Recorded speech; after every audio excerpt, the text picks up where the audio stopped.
Gary, where did you keep the gifts? I can't find them in the house. Oh, the gifts?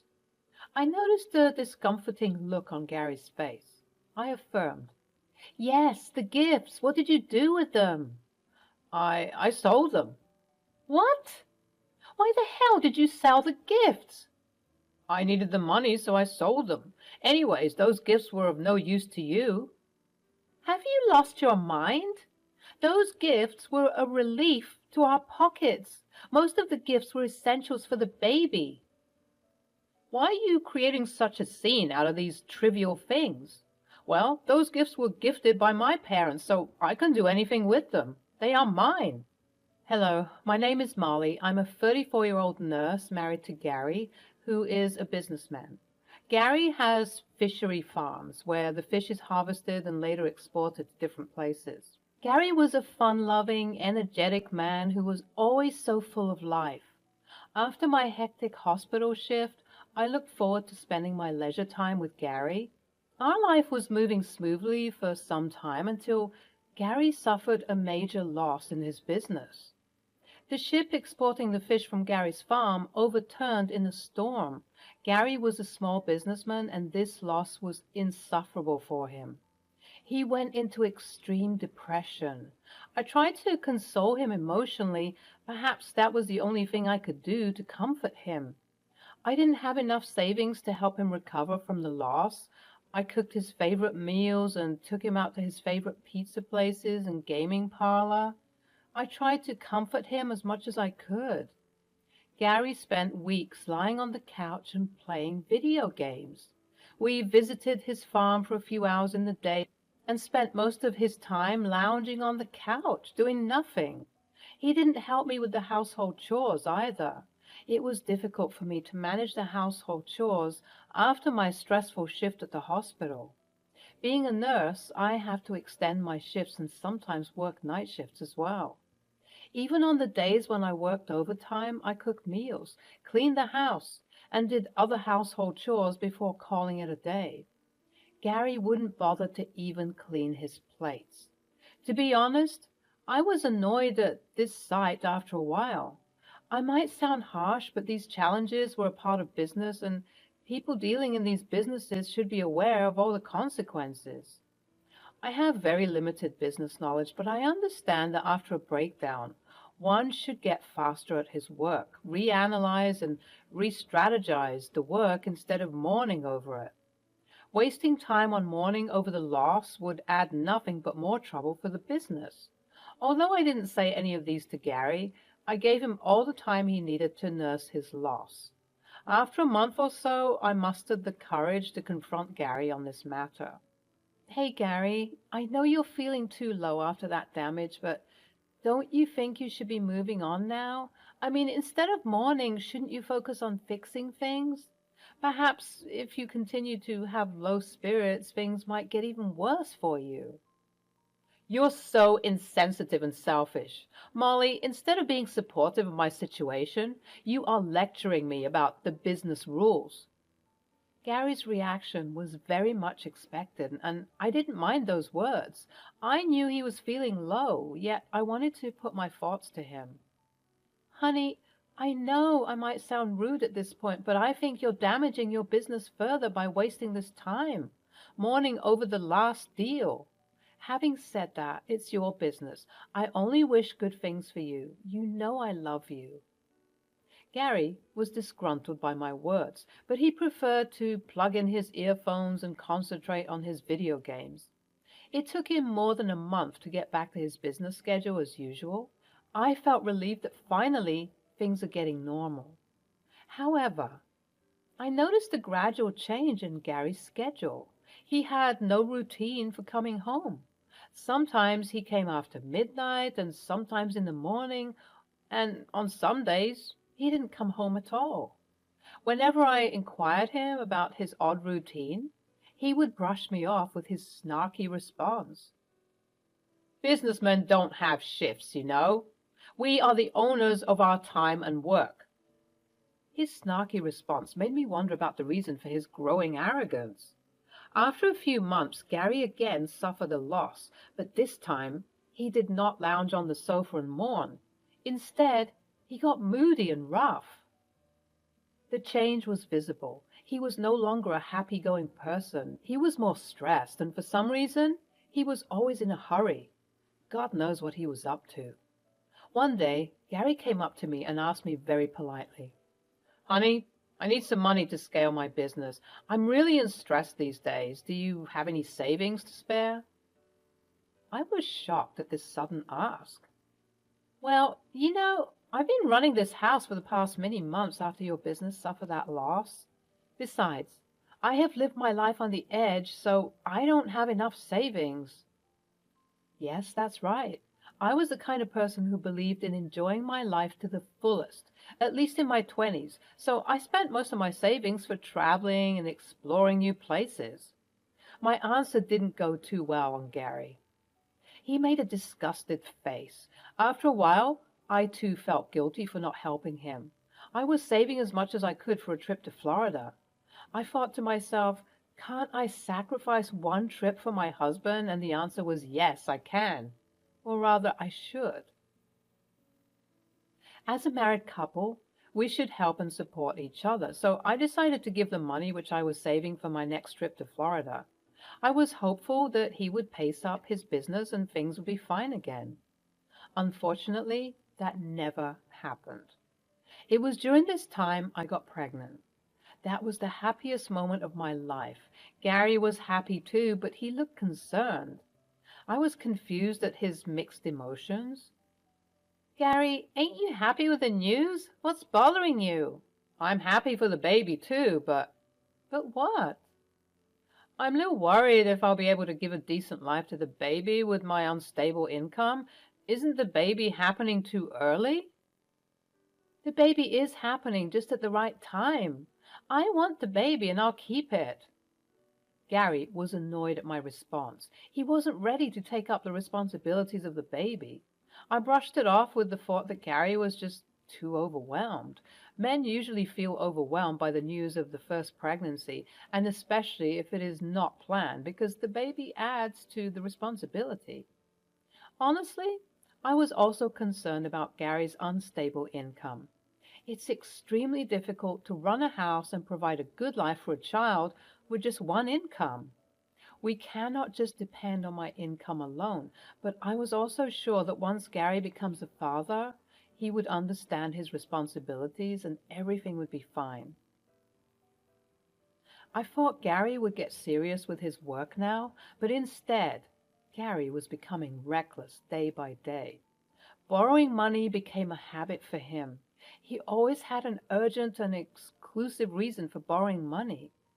Sometimes it was on the pretext of paying his staff, and sometimes it was to invest in a new breed of fish. I was getting annoyed by him, but I didn't want to take extreme steps at this point with the baby inside me. I chose to ignore Gary as much as I could and just focus on taking care of myself and my baby. I was still okay to endure his last-minute requests for money until he was polite about the request, as I genuinely wanted to help him and bring him out of the situation. But over time, this request became an order. Earlier, his sentences were, "Honey, I'm so sorry to ask you for a favor again. I need $500 for X, Y, or Z reasons." But now, his sentences are, "Molly, send me $500 ASAP." I tried various means to know the reason for his increasing need for money, but every time I got one answer. "I'm in debt. I took some small loans to pay for my business, and now the interest is soaring. Hence, I need the money to repay the loan amount and the interest." Whenever I refused to pay, he would mess around like a 5-year-old, slamming the door, rattling the cutlery, and making a disgusted and wretched face until I gave him what he wanted. Gary's attitude was getting on my nerves. During the 7th month of my pregnancy, my parents-in-law arranged a baby shower party for me. I felt so grateful to them for doing this. I thanked my parents-in-law wholeheartedly. I was showered with thoughtful gifts from my parents-in-law, their friends and relatives. The function came as a relief to me after many months of stress and despair. I spent a good time with everyone. Besides, I was overjoyed with the gifts. The guests were thoughtful to gift us with all the essentials which the baby would need in the initial few months. We were running tight on budget, and procuring all these items would have been very heavy on our pockets.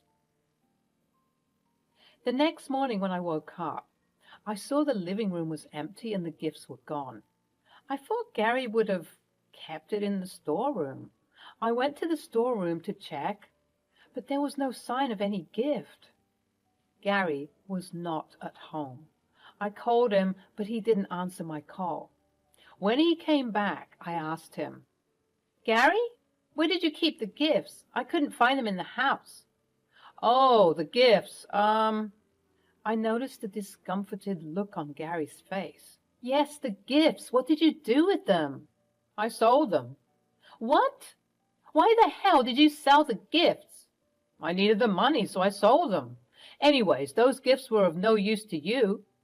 "Have you lost your mind? Those gifts were a relief to our pockets. The gifts were essential items for the baby: clothes, the crib, blankets, strollers, and other toiletries." I was so disappointed on hearing this that I started sobbing. "You know I was relieved to have those gifts. It saved so much money we would have had to spend on buying them. We already have such a tight budget. How could we buy those things again?" "Why are you creating such a scene out of these trivial things?" "Well, those gifts were given by my parents, so I can do anything with them. They are mine." "Excuse me? Those gifts were for the baby. It was not for you to sell it for and fill up your pockets." Fine. Fine. Don't give me a moral lecture. I'll get all that stuff when the baby comes out." "How will you get that? Do you have the money?" Gary lowered his gaze, and I knew at once that he didn't have the money. I rolled my eyes and said, "Give me the money you got after selling the gifts." I don't have that." I asked him with a strict voice, "What did you do with the money?" "I used the money in my business." "What the hell, Gary?" He immediately snapped at me. "Oh, please, don't start your preachings again. I'm done with you. You're a sad woman who needs an opportunity to cry over every minor inconvenience." I was infuriated at his words. Gary crossed all his limits, and I couldn't control my rage. "What the hell are you up to? You don't contribute any money to the household expenses. You barely do any household chores. You're surviving on my income. On top of that, you dare to say such words to me? Instead of helping me, you are adding to my problems." "If you have so many problems with me, why don't you leave me? At least I will be able to live peacefully in my house. I feel suffocated to be around you. You disgust me." I had no energy left to argue with Gary. He was getting unreasonable. I bit my tongue and went into my room, slamming the door behind me. I knew something was wrong with Gary. I suspected him of having an affair and that he was spending the money on his mistress. I decided to dig up the information. That night, I jinxed Gary's soup with a little sedative, which was just enough to put him into a deep slumber. After I ensured that Gary was in deep slumber, I unlocked his phone using his fingerprints. He was in deep sleep to be woken up by this. I scavenged his phone, carefully going through all the emails and chat messages. After an hour of investigation, I found the missing piece of the puzzle which solved the mystery. I was anticipating messages and photos of Gary's mistress, but what I found was far more troublesome than an affair. Gary got into illegal drug activity. Yes, I was shocked too. All this started after he incurred the first loss. To make up for the loss, he took up the illegal task of exporting the drugs through his fish. People who are into fishing businesses know that illegal drugs are transported from one place to another in fish and meats through the cargo. I was unaware of this business. Drugs? Seriously? The email revealed that Gary was reluctant to get into this activity at first, but he was tempted into this for some quick bucks. The dealers lured him as a fix to his loss-making business. Gary started it as a one-time activity and a quick fix to recover his business from the loss. Needless to say, quick money is more addictive than drugs. Eventually, he got more and more involved in this. He started enjoying the illegal business and easy money.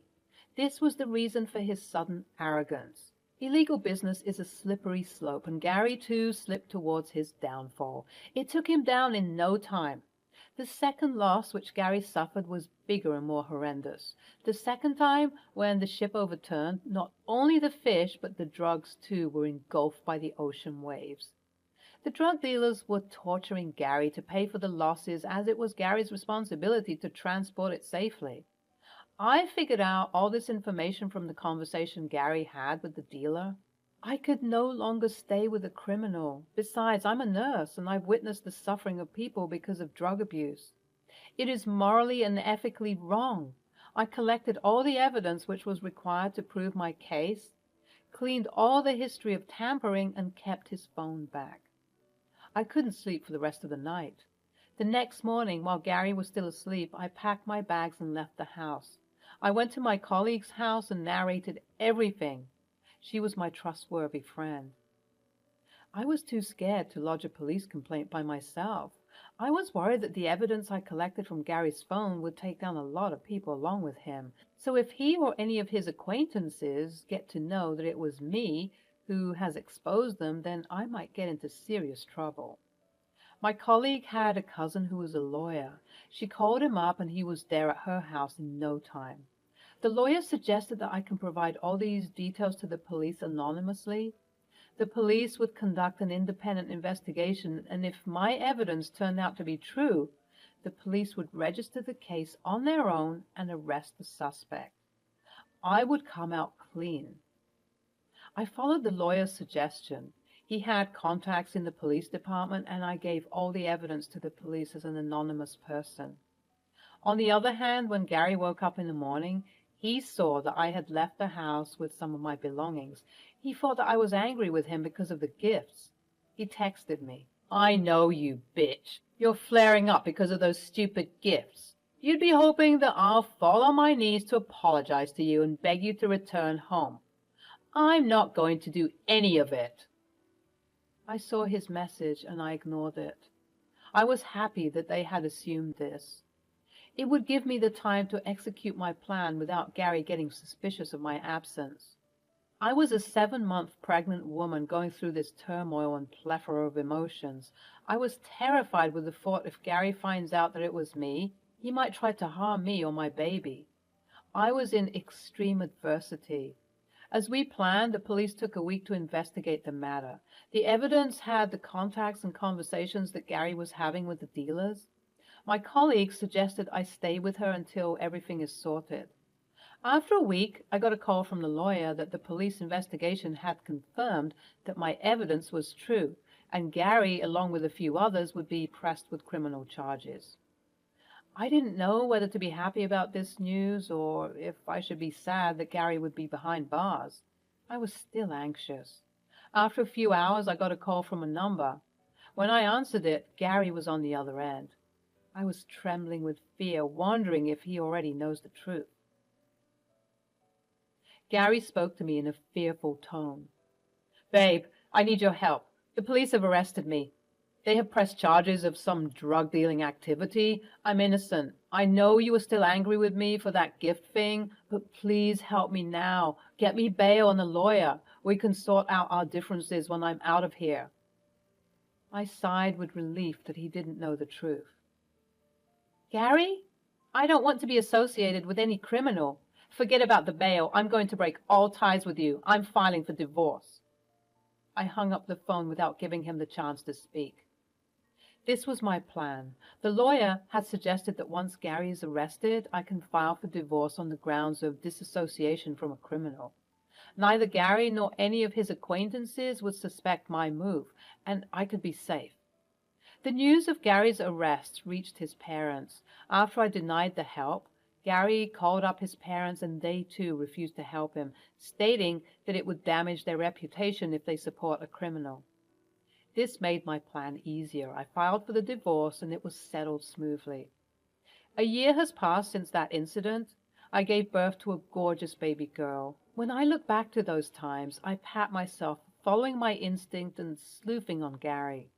Had I not done that, Gary would have still sucked all my money like a parasite, or God knows, he might have harmed me or my baby. Criminals have no morals. The fact that it was me who has given all the evidence to the police remained a secret between me, my colleague, and the lawyer. I'm living with my parents for the time being, until the baby grows up. Gary's parents are helping me with the child support until he's out, which I doubt to be any time soon. Quick money could be an easy way out, but more often than not, it leads to a slippery slope of adversity and crime.